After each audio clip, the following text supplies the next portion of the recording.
熟悉的味道，朋友们，你们好。刚才呢，我和你们一样啊，刚刚才知道杨笠啊当上了总编剧，失误了，朋友们。他给我看稿子提意见的时候，我还纳闷呢，我说杨笠，你是不是有点越界了呀？啊，你看稿子就看稿子，怎么让我给你倒茶呀？啊！现在理解了，其实这事儿也很简单。今天呢，我赢了，说明我是个好演员；我输了，说明他是个烂总编。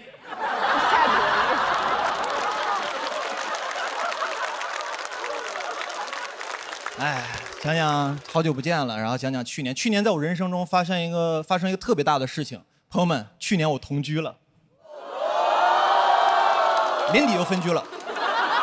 同居这个事儿真的不是很妙，朋友们啊，我不是不喜欢同居这个事情啊，我是不太喜欢同居那个时候那个状态自己，你知道，我变得很计较。就平常我自己住的时候，平常在家里面打扫卫生、叠被子、洗衣服，我自己来我都 OK。当我跟一个人同居之后啊，我干这些活的时候，打扫卫生的时候，我就变得不情不愿、絮絮叨叨的。我说这活都我干了啊，我是你佣人吗？我啊，我还是小北吗？我这不小北子吗？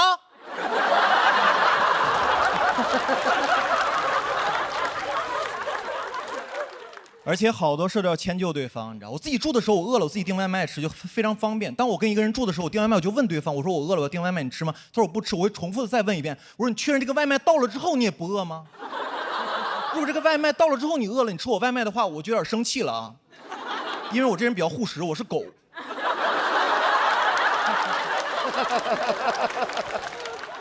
而且同居之后很多事都要分享，看电视剧你们要分享啊，就是吃饭的时候，假如你们吃饭的时候看2集电视剧，只要这电视剧你们看了2集，这个电视剧啊就不属于你一个人的了。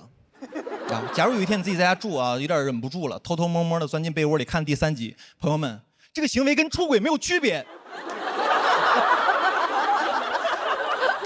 你永远要等另外一个人完全没有事情的时候，你们开始看第3集。后来我俩分手了，分手的第3天呢，我把《甄嬛传》全看完了。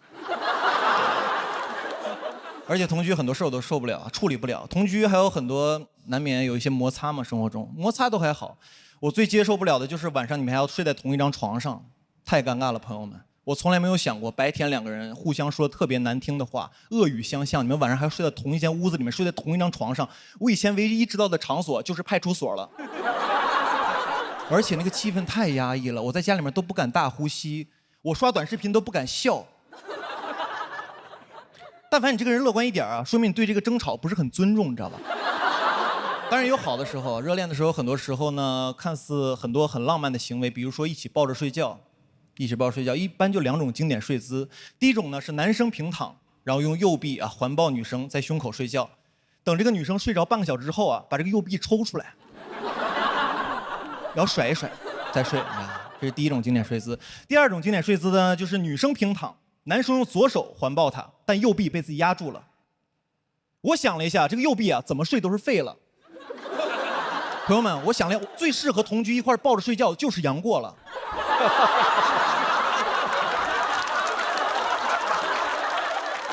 而且2个人睡觉真的不是很舒服，因为我属于神经比较衰弱的那种人，你知道，我觉特别轻，我特别怕旁边人发出动静，就打呼噜啊什么的。其实打呼噜打得匀都还好，我就怕那种打得不匀的，打着打着突然停了，我这神经衰弱，我能睡着，我蹬一就起来，我说看眼鼻息，看眼鼻息，怎么没鼻息了呀？啊，我手麻了。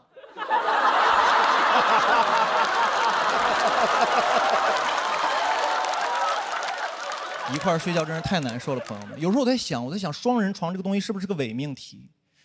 因为以前我在故宫里面看那些博物馆里面那些床，古代床都非常小非常窄，会不会有一天那古代的有一个那个做木床的人，然后他就想，他说哎呀，他说我们最近那个现在睡的床太小了，我们做个大床嘛，我做个那种5尺4的床，特别大，然后一个人在上面翻来覆去，睡得特别舒服特别爽那种。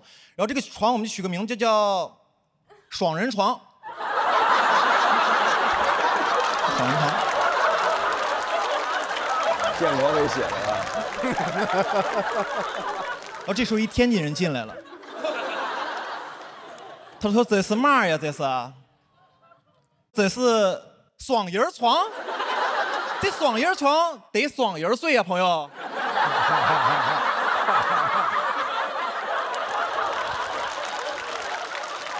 晚上听这个还不来劲啊？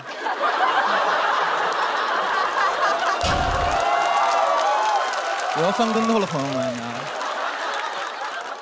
所以有时候在想啊，大学恋爱美好是不是就因为没有同居？因为两个人其实在一块儿的时间非常的短暂，除了上课之外，两三个小时，吃饭啊，散步啊，看看电影，基本就结束了。到门口之后特别舍不得，你在旁边特别不舍。你说啊，宝贝，你回去吧啊，回去吧啊，宿舍阿姨都催了，回去吧。我也爱你，转身之后回宿舍玩去了，你知道吗？每个人有各自的空间，我觉得挺好的，我觉得这真挺好的。所以大家现在如果条件允许的情况下，尽量就不要同居了。我给大家提出一个特别先进的谈恋爱的方式。叫做走读。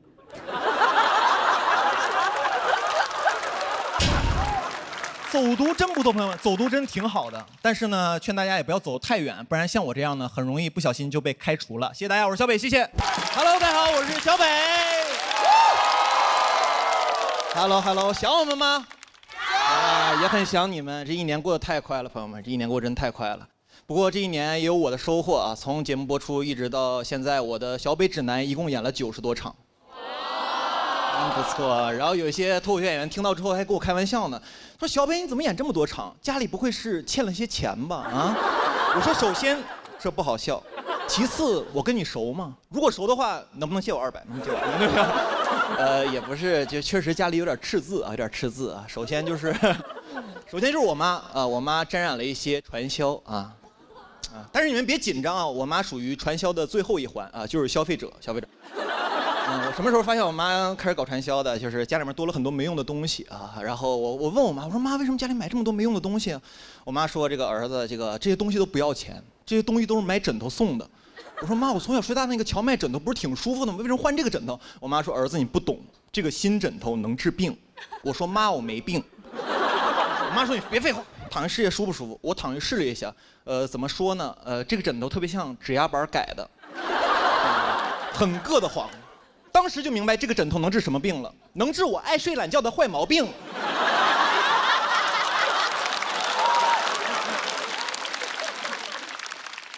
但是我爸从来没有抱怨过我妈一句，从来没有说过我妈一句不是。不是因为我爸这个人多善解人意，是因为他投资也失败了。我爸爸在2021年房市的最高点买了房子。我还清楚记得那个夏天，我回河北老家，我爸开车去机场接我。回去路上，我爸一言不发，脸色特别凝重，嘴上起了个大泡。我在副驾驶也不敢说话，都宿舍坐着呢。我爸开着车，突然来一句，他说：“我朋友他儿子有房子，你也得有。”当时他第一反应心里暖暖的。我说：“我爸要给我买房子了啊！”我爸第二句话说的是：“我交首付，你还房贷。”当时有点懵，我说爸，我问你个问题，他儿子有房贷吗？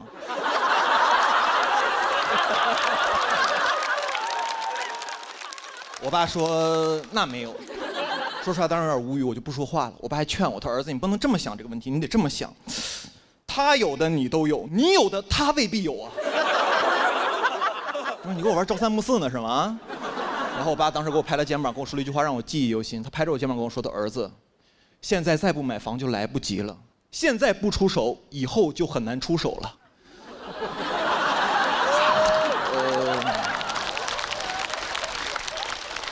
怎么说呢？也算说对了一半吧啊，一半。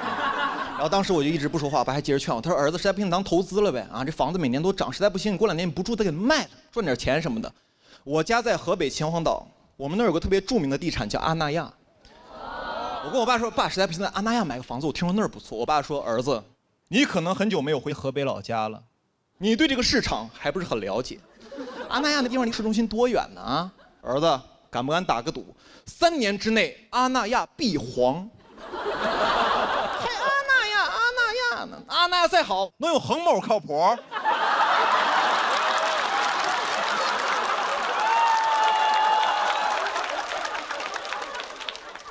有，朋友们有。我从小到大观察我爸，其实我爸对投资这个事儿一直属于特别稳健的状态。就房地产蓬勃发展这20年，我爸一直属于观望的状态。直到21年直接出手。你就说我爸厉不厉害吧，一出手就有。当时我真是感慨，朋友们，我说我爸真是高手，高手应该在高点入局。我爸特别像盖的一句歌词，就是老子一抬手就能摸到天。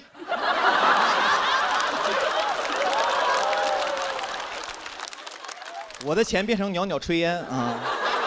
这2年我家那块房子跌得太惨了。我跟我爸说，爸，实在不行再把房子卖了吧。我说亏点我也能接受。我爸跟我说，他说儿子，你对这个市场还不是很了解。爸爸早就挂上去了。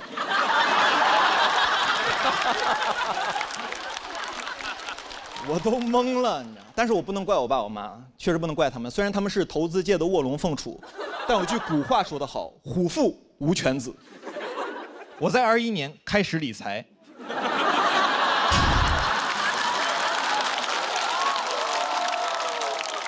当时不知道从哪听一句话，感觉很有道理，就是鸡蛋不能放在同一个篮子里。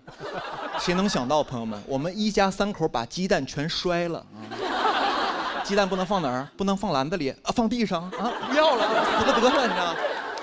但是就这么投资，我家也不是一个蛋都没剩下啊，我们家剩了3个穷光蛋啊。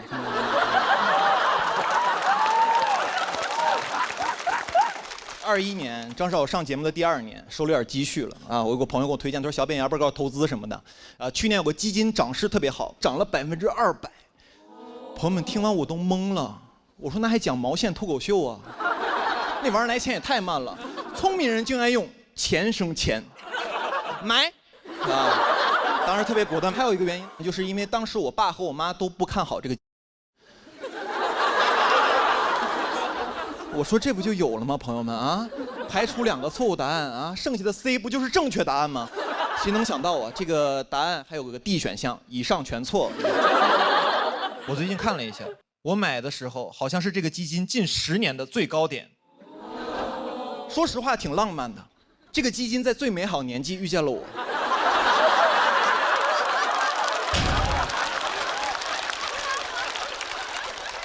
21年。在我家属于一个很特别的年份，我和我爸在不同的领域顶峰相见。今年住在家里的新房子里，成宿的睡不着觉。我跟我妈说：“我说妈，你这枕头也不治病啊。”我说睡不着。我妈安慰我说：“儿子没事儿。”爸爸妈妈也睡不着。这枕头能不能治病我不知道，反正这2年给我治得服服帖帖的。治好了我的阳光开朗，治好了无忧无虑，我的天真浪漫再也不会复发了啊！朋友们，不说了，时间不等人，我准备去买黄金了。谢谢大家，我是小北，谢谢。大家好哈，今天主题赛这个主题叫做说出来又如何？说实话，有一些话真的不方便说，你知道吗？当这么多人面呢，怎么好意思呢？我想当明星。朋友们很羡慕，真的很羡慕，很羡慕。每次录节目的时候，庞博、付航出来的时候，观众那个歇斯底里的样子啊，庞博啊，付航。我想要的不止于此。我想要特别疯狂，在大街上走，突然有人认出来啊，小北。很想火，朋友们，很想火得匪夷所思。我很想火成拉布布。其实也是最近想火成拉布布的。我前2年其实想成为林娜贝尔，你知道吧？我想火的，因为一些莫名其妙的词都能上热搜，比如文娱榜热搜第1，小北脸；第2个热搜，微博崩了；第3个热搜，这个世界还会好吗？第4个热搜，还好这个世界有小北，你知道吗？火到各大品牌都找我代言，但我首选的就是统一春福无糖茶。一口春福茶香倍儿足啊！不仅是因为产品好，还是因为它从喜单一就陪伴我一直成长。当然了，你虽然找我代言，我要保持低调，我怕别的品牌方看到我只给你代言会生气。统一春福无糖茶是好茶，我也是真的好茶。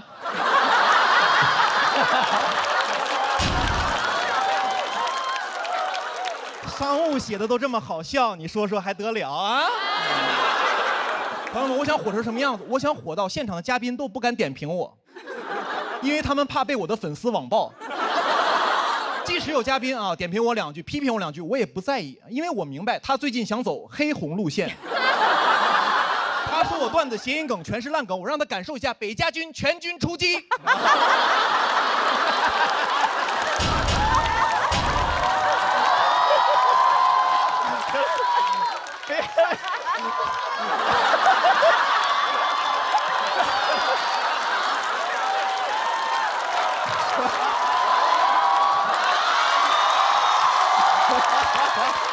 哎呀，而我没有这样的粉丝啊。回去吧，回去吧。没有这样的粉丝，朋友们，我的粉丝不仅不会替我出头，还会把我推出去。我记得有一次我被饭圈的粉丝骂啊，我的粉丝都赶紧评论，他说你们就骂小北就好了，这事儿跟我们没关系哈，你知道吗？还有人给我发私信说小北那个我先取关了呀，啊，我先看一下这个舆论走向哈。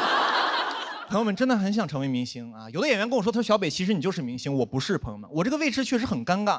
你说我是普通人吧，我能上综艺；你说我是明星吧，我一年只有2档综艺可以上，还得2选1。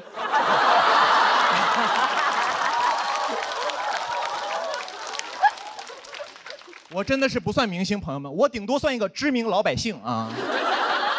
但我确实接过几个活啊，有过几次这个明星的体验券啊，每次感觉大家都非常好，对我都很在意。我记得有一次我去拍戏，刚进那个片场，所有人都对我特别尊敬，说小北老师好，小北老师好，小北老师好。当时没走2步呢，已经桃李满天下了。对你也是嘘寒问暖啊。刚才坐在休息室啊，问我北哥那个你想喝点什么咖啡啊？我说都行。他又特别贴心，点了一杯美式，点了一杯拿铁。然后我说你想喝哪杯你就先拿一杯吧。他说他也都行，我俩就僵在那儿了。他特别怕我不好意思，我也特别怕他不好意思，我就最后没办法了。我呢最后呢2杯都喝了一半。中间休息的时候啊，所有演员都在室外等着，因为我是主角嘛，我有个商务车可以待着。当时进了那个商务车，朋友们，很舒服。进了那个商务车里面，吹着空调，看着车里的零食，再看看外头暴晒的演员，朋友们，说实话，心里很不是滋味，你知道吧？我这也是看不了别人受苦，我赶紧跟司机说：“我师傅，赶紧把门关上吧，赶紧。”人都变善良了，你知道吗？朋友们，当明星真的很容易受到特殊照顾啊！我今年还去北美演出嘛，当时主办方把我当真明星了。带我去了个特别高端的商场，里面全是我买不起的奢侈品。我说这也没啥好逛的呀，啊，他说北这还没啥好逛的。我说对呀，我说这商场怎么连北面都没有啊？这也太不给我小北面了啊！朋友们，真的当明星干什么都容易被夸。那天我虽然什么都没买，但没有工作人员说我穷，他们只夸我低调、热爱运动，你知道吗？我们人总被夸就很难听一句那种批评的话了。我第一赛段输给了门枪，工作人员都安慰我，他说：“哎呀，北开场确实不容易，这个票市容易受影响。”只有我的真朋友跟我说，他说：“小北啊，你这段确实没有人家门枪那段好笑。”当时我就开始反思了，我就反思我当时怎么交了你这么个朋友啊？我就有点生气了。他跟我说：“北啊，你消气，忠言逆耳。”我说：“哦，逆耳就是忠言是吧？那我有句话跟你说，滚！”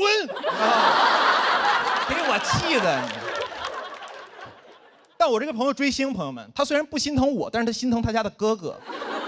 有时候跟我讲，他说其实明星很辛苦，小北，明星很辛苦，每天通告很多，作息不规律，熬夜，连续加班，甚至会脱发。我说我身边人都这样啊，啊，你不强调这个职业，我以为是程序员呢。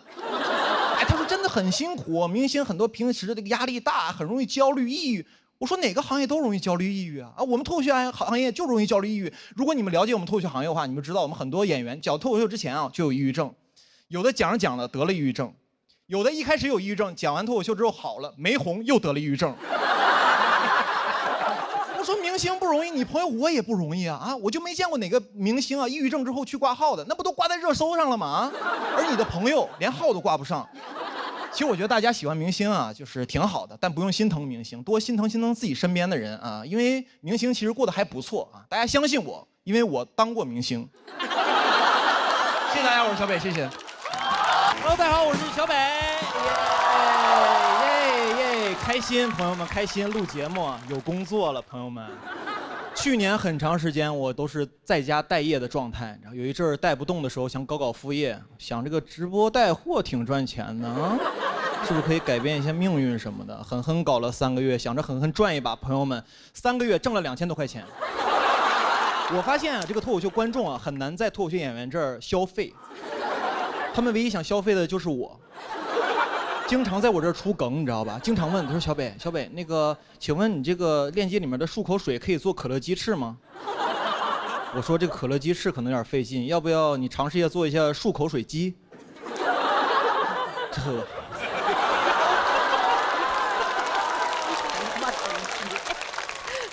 很多人还有人问我，他说：“小北，你为什么不卖点美妆产品？之前不是做过美妆博主吗？”我说我是做过，后来不是转行了吗？有点忘了，以前那个腮红画在脸颊，后来不是画在鼻头了吗？以前是小美，现在是小丑。为什么不赚钱还直播呢？是因为直播有个隐性福利，就是会送一些小样什么的，你知道吗？那些东西用着用着呢，就有点恐怖了，一下子把我的生活品质拉上来了。很多东西我都不用啊，比如说漱口水，我平常都用自来水漱口。后来用着用着，我发现离不开这些东西了，你知道？我最开始直播的初衷是什么呢？就是给观众们挖一个消费陷阱，后来自己跳进去了。因为我知道一个道理，就是由奢入俭难，朋友们，很多事情你体验之后呢，就很容易习惯。尤其是这2年啊，上了节目之后呢，偶尔会做一下那种头等舱什么的，基本都是客户订的。第一次做的时候就客户订了，但我不知道他给我订了头等舱，我背个小书包就去安检去了，走的是那个经济舱那个队，你知道吧？然后当时还特别怕飞机餐难吃，特意吃了碗和府捞面。我说我已经是个小男子汉了，一定要照顾好自己，吃得饱饱的上飞机。然后登机的时候排的也是那种经济舱队，然后当时工作人员给我看，他说先生看一眼那个登机的码，我给他看了一眼，他看完之后，然后一抬头看着我，两眼放光，感觉眼神里面就4个字：与民同乐。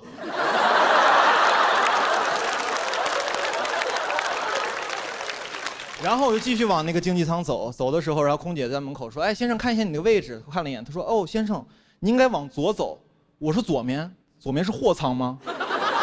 他说您是头等舱，我说我是头等舱，他说对，您是头等，我说我是头等舱，那感觉就是哇，哥们儿你混出头了，你知道吧？然后往左走的时候，说实话，当时还是穷人思维，你知道吗？往头等舱走的时候，我在心里想，我说这客户也太乱花钱了，我说订个经济舱就行了，你可以把钱折给我呀，对吧？但是当时还是想体验一下，到了头等舱之后非常新鲜，然后当时坐在那儿。这个很多东西都不一样，空姐也不太一样，你知道吗？当时我刚坐那儿，空姐啪一下就跑过来，然后过我旁边了。当时我都懵了，我说你要跟我求婚吗？然后他非常熟练的说我的信息，他说你好，请问是林先生吗？我对，他说这个飞机是从上海飞往北京的，我说对，他说您是第2次乘坐我们航空公司，我说对，我说你怎么问我这么多问题啊？那个我还是河北秦皇岛人，我是13年读的大学，17年毕业，后来找不到工作讲脱口秀，对。我说这个东西也不是我定的，我说客户给我定的，我要是不行坐后面也行。那个我说你蹲着累不累？要不你坐会儿，我蹲会儿。然后呢，其实也没有问这么多啊，就是很关心我。然后他问我，他说先生，我们一会儿有这个头等舱特殊的餐食，你要吃吗？然后看了一下，很丰盛，但我说我刚才吃了和府捞面了。他说哦，您的意思是不使用餐食了是吗？我说我可没这么说哈。别吃。然后呢，我就开始，他又走了，我就开始参观那个头等舱。头等舱确实很贴心，准备了很多东西，小毛毯、小枕头，还有小拖鞋，我都用了用。拖鞋我也换上了，虽然那天我穿的就是拖鞋。然后那个椅子特别舒服，还能躺下，我就躺了几分钟。然后空姐马上过来说：“啊，先生，您是要休息一会儿吗？”我说：“啊，对，我想躺一会儿。”他说：“一会儿那用餐时间还要叫醒你吗？”我说：“一定要打扰我，无论如何，必要时可以心肺复苏。”说实话，我还是不太放心他，因为毕竟是第一次见，我特意定了个闹钟。但话说回来，朋友们，人心里装事儿，确实睡不着觉。然后当时就特别无聊嘛，我就特别好奇，这个头等舱的旅客一般坐飞机的时候干嘛呀？我就看了一下，那很多商务人士穿着西装革履，打开笔记本啊，开始写，就是办公什么的。当时我看的时候，我说我也办会儿工。啊！我把我那小平板打开了，你知道？我说我准备写会儿段子，朋友们根本写不出来，一点负面情绪都没有。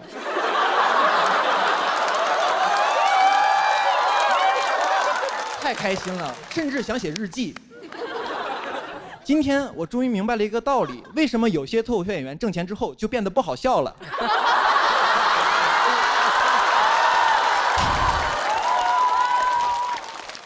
朋友们，头等舱真的很舒服啊，但是我每次做完之后都特别害怕，因为我特别怕自己习惯这种生活。每次做完头等舱，我要跟自己说小北，头等舱这种服务不属于你，经济舱才是你生活的常态。因为我这2年最大的感受，朋友们，就是世事无常。很多事儿体验着体验着，你就没有机会再体验了，你知道吧？那种生活对我来说很不踏实啊！我踏实的还是每次回到我老家河北的时候，然后出火车站打个出租车，一上去你就问师傅，你说师傅，那个天太热，能给我开会儿空调吗？他说空调不要钱呀。我说舒服了，这才是我生活的常态。然后我跟他说，师傅，我去哪个小区？他说怎么走啊？我说我也不太清楚。他说你有导航吗？我说师傅，你为啥不导航啊？他说我手机导航的话，怎么刷短视频呢？当时我坐在副驾，司机不知道方向，只有我知道方向。我觉得我是这个出租车的领航员。朋友们，做什么事儿不重要，知道方向才重要。谢谢大家，我是小北，谢谢。Hello， 大家好，我是小北。很开心，很开心，观众朋友太热情了，太热情了。最近呢，我也在巡演本人的演出《小北指南》，每次观众也很热情，每次一出场的时候，观众们欢呼、鼓掌、拍照都特别开心。什么时候不开心？就你演个5分钟、10分钟之后啊，你发现有几个观众脸突然就亮了，有几个人就开始在那玩手机了，这光从下面打到脸上跟个鬼一样，你知道吗？但其实我特别理解，因为手机确实太好玩了。我现在也特别爱玩手机，我很难干一件事不玩手机，你知道。现在我吃饭的时候，打开那个外卖盒子，打开一个电视剧，打开手机的朋友圈，就我脸冲的一个方向的五官都不一样，你知道吧？像我一个朋友小佳，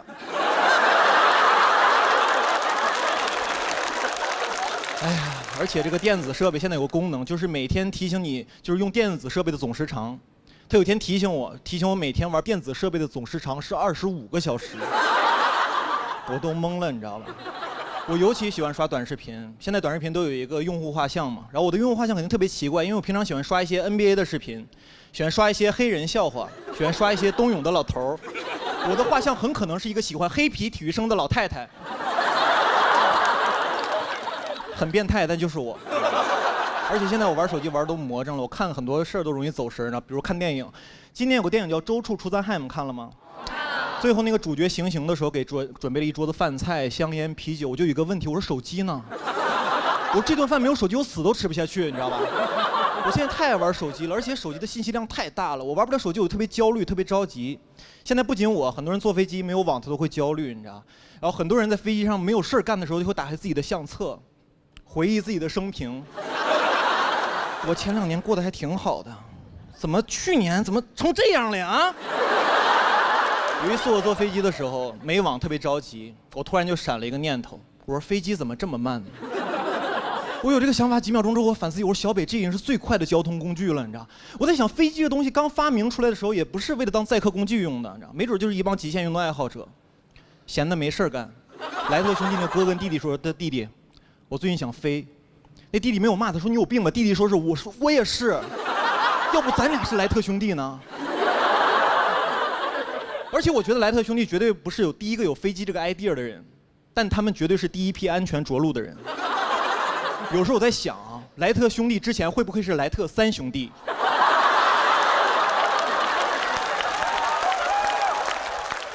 现在大家活都太着急了，经常下班晚高峰，那个高峰路上堵得死死的，然后就有一个人开始鸣笛，特别焦躁，也不知道在干嘛，也不是催谁，就是发泄情绪，你知道，哔哔一直摁，然后别的司机也开始摁喇叭，就一个开始叫，几个就开始回应，那个场景怎么说呢？有点像农村夜里的狗。我觉得现在大家路怒太严重了，我发小就是，你知道，但我发小路怒的特别均衡，就是他开车的时候会骂行人，走路的时候骂司机，但是走路的人和开车的人都会骂一种人，就是电瓶车。电瓶车骂谁呢？还是电瓶车。电瓶车这人太厉害了，不仅谁都骂，还哪儿都能去。机动车道、非机动车道、人行道，感觉在哪个道上都不太要命。我看出来了，这个电动车能混黑白2道。而且骑电瓶车的人，我觉得有一句人生格言，就是“道可道，非常道”。你问他谁说的，他特别自信，老子。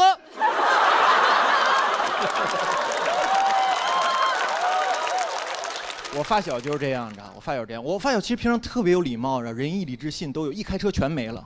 一开车就是会不会开车呀？啊，驾照捡的呀？着急投胎呀？我说你怎么变成这样了？感觉他握的不是个方向盘，是个魔戒。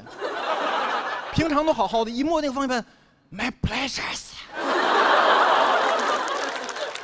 吓死我了，没说错，差点说 My passion。现在我觉得大家多多少少都有点路怒症，然后我就发现从根儿上就不对劲。一开始教你的人就是一个暴躁的人，驾校教练。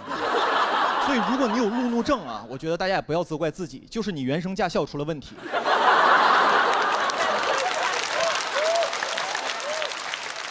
朋友们，你们想一想，你们开车的时候是不是易怒，难以建立信任，感情冷漠，难以共情？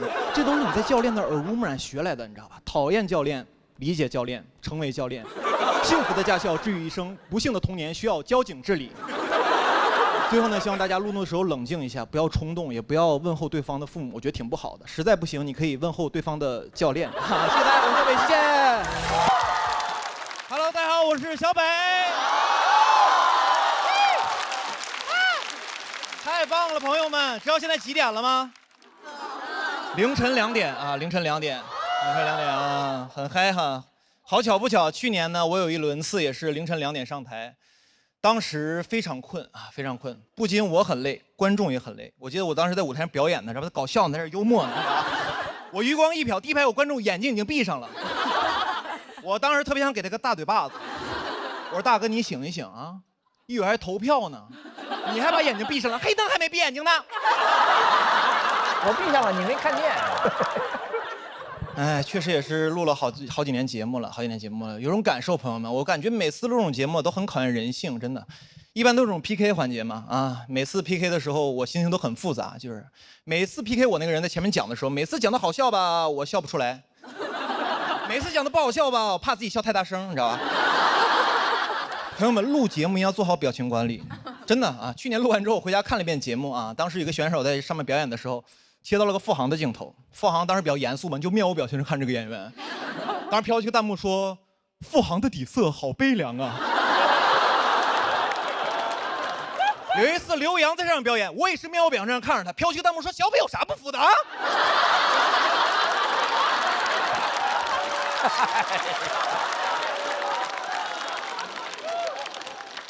朋友们，我也悲凉啊！你们可能不了解我内核也是悲剧，你知道吧？我真是服了。每次录这种节目，主持人也特别欠。每次一个人表演完之后，然后说那个谁不服啊 ，PK 一下，梆梆梆站起几个人，主持人特别欠，主持人要 Q 一个问题：你今天为什么选择这位选手 PK 呢？大家就开始编一些莫名其妙的理由，因为我们都是北京的演员。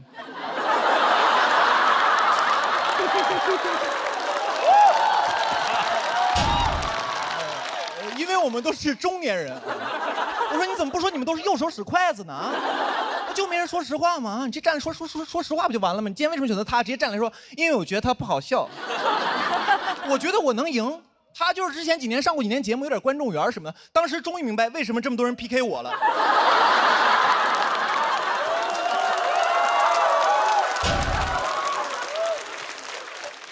而且演员每次参加这个节目都很体面，每次这种 PK 结束，赢的人、输的人站在台上，赢的人都很体面。每次赢的要帮输的人找补2句。每次一比完，赢的人在旁边说：“其实他线下是个特别好的演员。”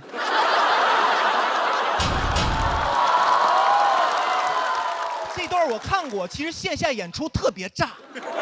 今天可能是因为紧张嘛，没有表现好，希望大家多多去线下支持他，多去线下看他。我当时坐旁边，朋友们，我心想，可不得去线下看的吗？线上撩路，不被你这个王八蛋堵死了吗？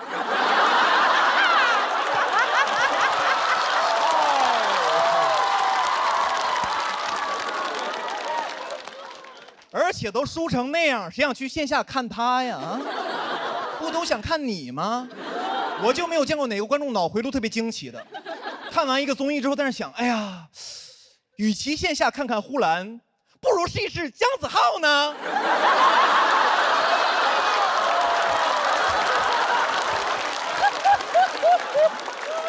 朋友们，姜子浩是个特别难找的案例，有名气不搞笑。不是你们是不是觉得我太刻薄了？你知道吗？其实没有，我跟姜子浩私底下是特别好的朋友，你知道吗？真的，他那段我看过，其实线下演出特别炸，你知道吧？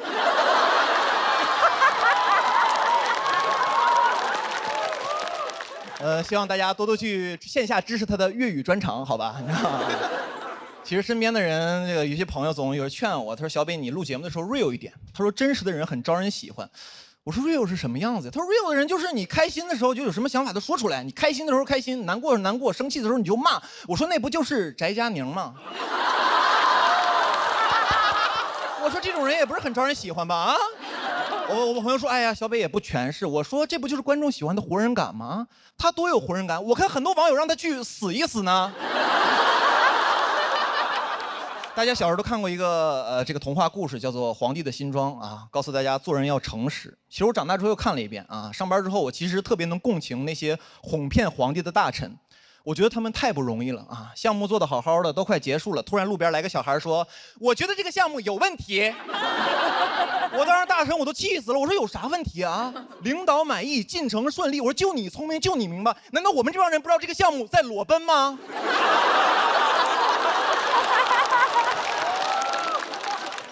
我之前也接过一些台前的工作啊，就是给一些歌手比比划划、评头论足，有点像现在的气氛组，就是。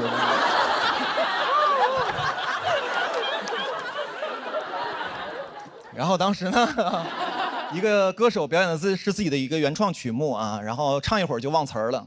当时我心想，我这不好好的 real 你啊，你一会儿在台上站好，我必让你下不来台啊。但是当他表演完结束之后啊，所有的导师和明星都在安慰他、鼓励他。我说不对呀，我说这哥们儿身上有点东西啊，他身上有皇帝的新装啊。我当时脑海中跟走马灯一样，你知道吧？走过了好多前辈的身影，什么柯以敏啊、丁太升啊。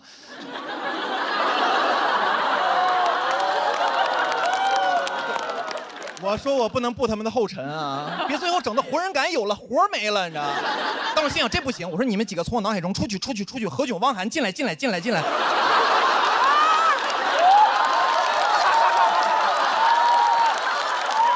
时我就这么评价的，我说哥们儿，我觉得你这个说唱真不错，很有态度，我很喜欢，我尤其喜欢中间那段留白。朋友们，说实话，我觉得这2年这个网上特别喜欢劝大家 real 啊。去年经常在一个网上看一个标题，就是说什么00后整顿职场，写的内容大差不差，说这个00后在这个职场里干得不开心不舒服，就骂领导一顿，说老子不干了，然后就走了。但是我看完我觉得确实挺过瘾的。后续呢？后续你怎么不写了？00后整顿职场，回去之后被房东整顿，吃糠咽菜睡桥洞，然后被城管整顿。到了那个桥洞那儿，碰到很多大爷，问大爷你们是怎么来这儿的？大爷说，哎呀，小伙子，我们是90年代整顿职场那帮人啊。年轻人，咱们就先别聊什么整顿职场了，聊聊明天去哪儿整顿饭吃啊。我觉得这帮写文章的人特别坏，天天鼓励00后整顿职场，骂领导。我说你为啥不骂呀？啊，是因为你有家庭吗？这帮人真的特别欠。这帮人是哪种人？朋友们，这帮人特别像在职场里，但凡你干的不舒服，有个人在你耳边说，这你能忍？这要我忍不了，咬他啊！朋友们，最后我想说 ，real 的事儿啊，就让我们脱口秀演员干就可以了。我呢就不劝大家在职场 real 了，我祝大家在职场 rich。谢谢大家，我是小北，谢谢。Hello， 大家好，我是小北。赛制很激烈，每次这种都是特别残酷，但是其实我们脱口秀演员私底下关系还挺好的，尤其是去年经常一块吃饭、抱团取暖什么的。一块吃饭互相安慰，然后经常吃饭的时候就聊天嘛，聊着没聊的就聊点去年特别流行那个 MBTI， 你知道吧？有人就问我，他说小北你是什么 MBTI？ 我说我没做过。他说你不用做了，你就是快乐小狗，你就是快乐小狗，阳光开朗，你就是快乐小狗啊！我回家做了一下，发现我是指挥官。说实话有点不满意，然后我又做了几遍，直到做成了快乐小狗。我甚至上网查了一下攻略，怎么做能够成为快乐小狗。我现在就是快乐小狗。有可能上升是指挥官，人说不准，你知道吗？一直以为自己特别开朗，直到去年发生一个事，然后改变了对自己的印象。去年我去剪头发的时候，剪着理发师跟我说：“小北你有点不对劲儿啊，你好像斑秃了。”当时我第一反应我说：“你剪错了就剪错了，你说我有病是有点过分了。”拿镜子给我一看，确实有点掉了几块啊，那个脑袋呀，就怎么说呢，有点像被那个机关枪扫过了一样，就突，你知道吧？这不好笑，突。又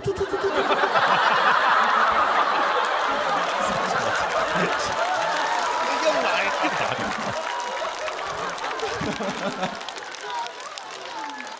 说实话，当时有点悲伤，你知道，看着镜子里自己，我就在想，我说我不是快乐小狗吗？合着狗是斑点狗啊？看着头上那几块空白，我就在想，我说这是什么呀？为什么会出现我身上啊？为什么我头顶会出现麦田怪圈啊？就怎么能那么整齐的掉一大片呢？我平常也掉头发，但是都是特别均匀的分布在各个地方。这次掉的也太集中了，感觉跟商量好的一样啊！有根头发就说，他说哥几个，我准备出去创业了，有没有人跟我去爱奇艺？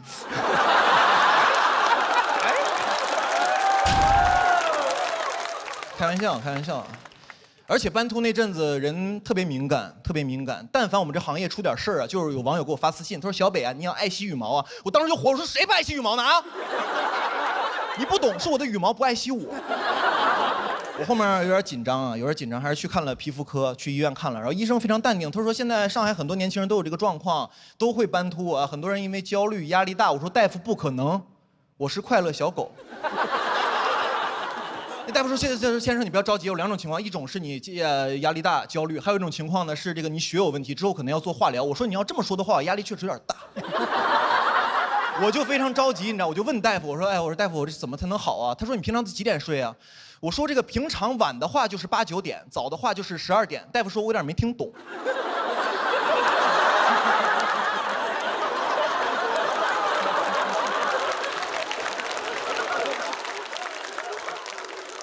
然后医生说：“他说医生这样啊，就是你就这样，你就每天准时11点睡觉。”我说1点行吗？医生有点生气，医生说：“你怎么还讨价还价呀？”我说：“没你这么当医生的，我是诚心想好。12点半行不行啊？不行的话，我去隔壁看看别的专家。”你知道吗？然后医生说，还有一部分原因是因为你免疫力下降，然后饮食需要注意一点。然后我朋友就给我推荐什么地中海饮食法，我当时就有点生气，我说有点过分了，我这斑秃还没到地中海呢，是吧？我说有没有那种乌黑浓密的饮食法，你知道吗？然后我就看了一下那个地中海饮食法，我不知道你们有没有试过啊？其中有一项就特别有意思，他说，你早上起来空腹喝1小杯的橄榄油，神奇吧？没听说过吧？就喝1小杯橄榄油，然后再吃点生菜，在肚子里面呢搅拌一下。我当时心想，我说这沙拉非得分开吃吗？啊，我说这什么饮食方式？我说这肚子跟个锅一样，先喝口油呛呛锅。我说怎么想的喝橄榄油？我说那玩意儿能喝吗？谁会喝那玩意儿啊？啊，我喝了，太难喝了。那次喝橄榄油怎么说呢？就感觉有点挂壁。很多东西放到嘴里啊，一不注意啊，它就滑下去了。吃葡萄滑下去了，瓜子儿滑下去了，口香糖滑下去了，你知道吗？后来发现这个牙线也没有那么难消化，你知道吧？然后网上还跟我说，他说健康的生活方式最好是那种饮食清淡、少油少盐、定期运动、适度交友。我说这个生活方式怎么跟狗一样啊？还有些人把自己那个体脂练得特别低啊，就感觉这个人啊特别的柴，你知道吧？我当时一看这人，我说柴犬。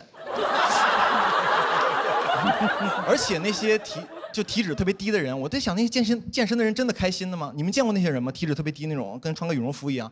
他们最开心的时候就是健身打比赛的时候，每次都这样。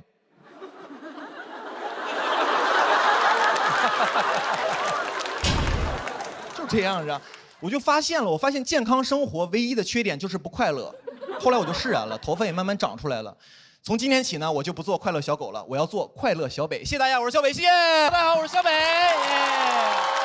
耶，大家好啊！今天确实就是行动有点不方便啊，前2天腰伤了啊！最近都没有人笑我太疯癫，都笑我腰不好，确实不太灵活。前2天我去健身房练了2下腰就伤了，我当时想，我想录节目，我保持一个好的精神面貌，结果就成这样了，你知道吗？当时呢，其实就是想状态好一点。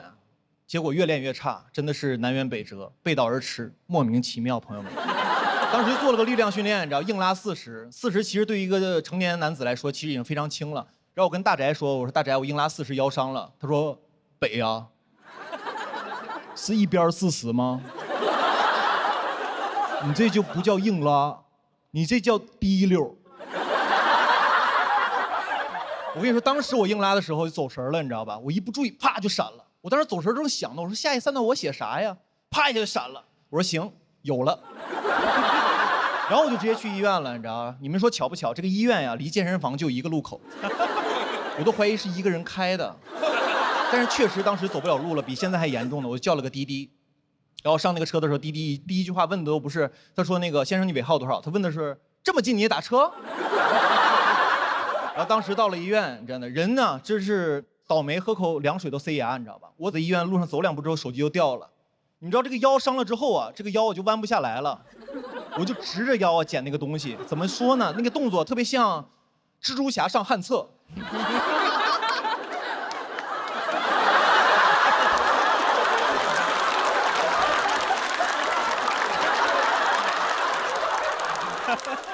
前2天参加个越野跑活动，其实是个活，很久没接活了。我朋友对接过来，他说小北有个越野跑的活，不过预算有点少。我说多少？他说参加完送你双鞋子。我说也行，之后也不用花钱买鞋了。那我说不能再低了啊，必须是1双鞋子，2只哈，左右脚哈，一个码哈，你知道吗？你们了解越野跑吗？那天我也是跑完之后才了解。这个越野跑给你们解释，也就是在山里跑步，然后一会儿快一会儿慢，有上坡有下坡，很可能跑着跑着就没路了。怎么说呢？有点像脱口秀行业。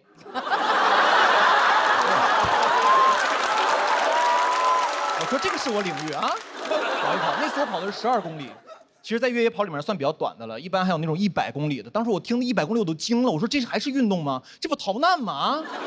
当时出发前我跟我爷打电话呢，我爷说哦，他说这个现在叫越野跑啊，我小时候叫闯关东。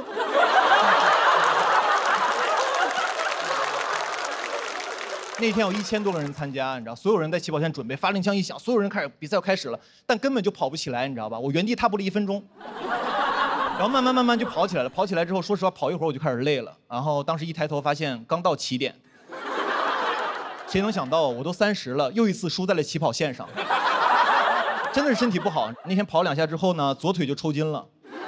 左腿抽筋之后，我跑着跑着说：“哎呦，抽筋了，左腿！”然后前面有个女生回头笑我：“啊，左腿抽筋了。”然后他又岔气儿了。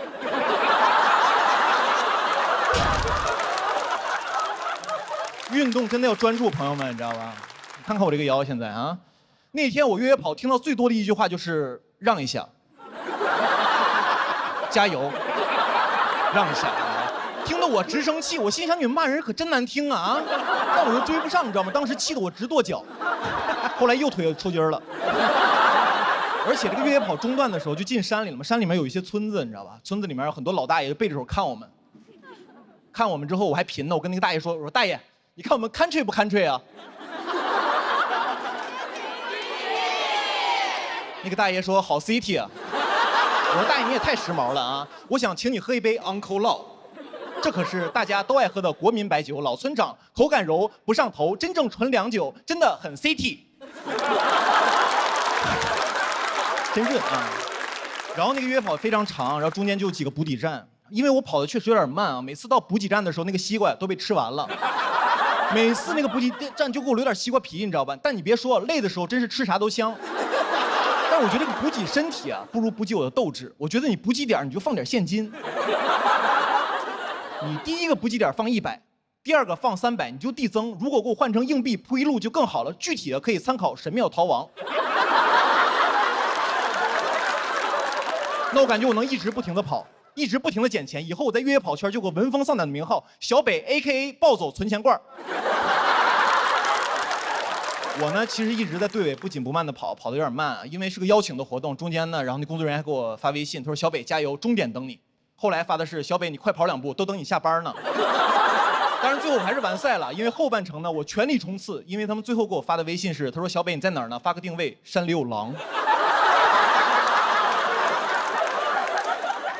那天回去之后呢，说实话我有点受打击，觉得还是要锻炼身体，不能被人笑话了啊！明天我就去健身房做力量训练，录节目我要保持一个好的精神面貌，不要干太猛，就硬拉40就可以。谢谢大家，我是小北，谢谢。Hello， 大家好，我是小北。很开心啊！最近呢，我不是快乐小狗了，我是快乐狗爹。最近养了个小狗，然后朋友教我怎么养嘛啊，3个月大小狗吃的有营养一点，让我吃什么鸡蛋、鸡胸肉、胡萝卜。我说在上海确实不一样哈，狗改不了吃 brunch。我朋友说再大点可以给它办狗证了。我说什么叫狗证？他说狗证就说明它是条上海狗了。我说这么快就落户了？朋友们，我来上海快7年了，我还没落户呢。我说他凭啥呀？凭他可爱。凭他能给人带来情绪价值，我说我的工作就是给人带来情绪价值。弄了半天他是快乐小狗，我是河北土狗是吧？我朋友说狗办狗证很简单，打狂犬疫苗就可以。我说我也打狂犬疫苗了，我真的有点嫉妒他。现在你知道，有时候在外头溜达的时候，我有点吃醋，我想报复社会，我有时候想咬路人一口。还好当时有狗绳牵着我，当时那狗一回头，眼神里感觉就说了一个字 ：no。一个普通人确实在大城市很难落户啊，但是一些品相好年轻人还是不一样。比如有一些海外留学背景的啊，这种算血统比较优良的。我当时有点难受，我说我血统也挺优良的，我是土生土长的河北人，而且我每年参加脱口秀比赛，我说我属于赛级河北人。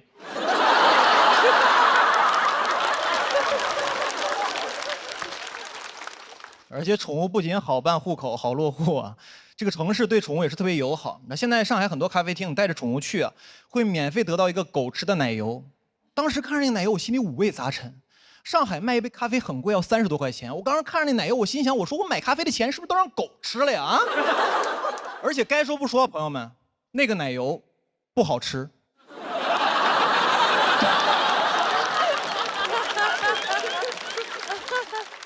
然后我就想给它养得好一点嘛，上网我会看很多关于养狗的小秘籍，给它养得好一点。